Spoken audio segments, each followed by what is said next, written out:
عايش 50 عبد ما داينا حقنا اليوم ندو حقنا وندوه وما نرجعش حتى نموت.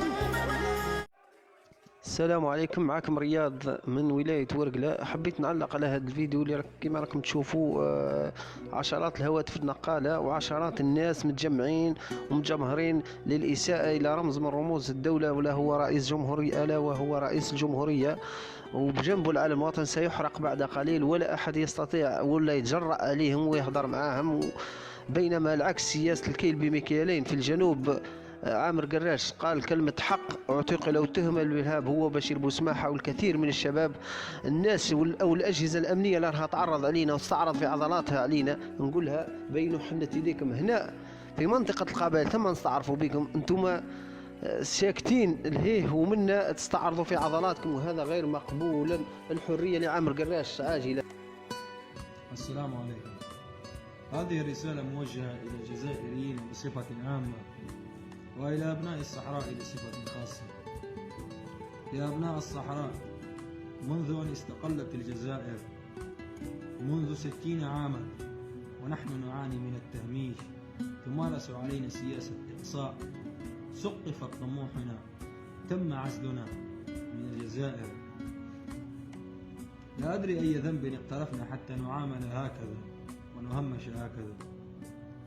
وإذا أتكلم على الصحراء ليس إنكارا مني أن الشمال الجزائري لا يعاني. نعلم أن هناك معاناة في الشمال، ولقد رأينا شبابا تركوا عائلاتهم وهجروا وسمحوا بأراضيهم وقطعوا البحار مخاطرين بحياتهم لأجل البحث عن العيش الكريم. نعلم أن هناك معاناة، ولكن أتكلم عن الصحراء لأننا جزء من المشكلة. يا أبناء الصحراء، وجب علينا توحيد صفوفنا، جمع أفكارنا ودمج أفكارنا ووضعها في مشروع واحد، جمع آرائنا ووضعها في رأي واحد. لابد لنا أن نفرض وجودنا. هذه الحياة التي نرغم عليها الآن لها أن تنتهي. هذه المعاملة التي نعامل بها آن لها أن تتوقف. لو كنا لاجئين لأحسنتم معاملتنا، ولكننا لأننا أبناء صحراء فقط نهمش ونحرم من حقوقنا. الكثيرون يقولون لنا اصبروا. كيف نصبر ومدارسنا فقيرة؟ كيف نصبر وجامعاتنا فقيرة؟ كيف نصبر ومستشفياتنا فقيرة؟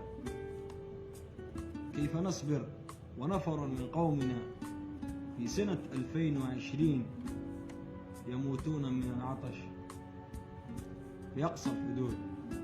كيف نصبر؟ كيف نصبر ونحن من نعيش فوق الثروات، البترول والغاز والطاقات كلها في الصحراء، ومعاهد المحروقات والطاقات في الشمال؟ كيف نصبر وبالأمس القريب قاموا بتوزيع 4 جامعات لتعليم اللغة الصينية على خط الساحل والوسط، الصحراء بدون جامعة؟ أليس لنا حق في العلم؟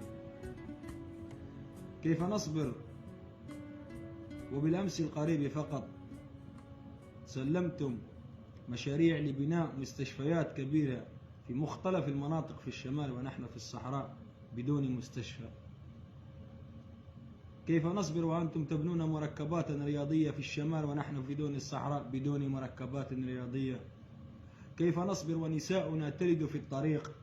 كيف نصبر ومرضانا يموتون في الطريق؟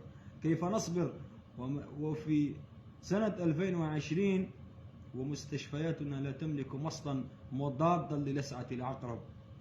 لازلنا نموت من لسعة العقرب. هل نحن جزائريون حقا؟ هل تروننا أننا جزائريين بالفعل؟ أين العدالة الاجتماعية؟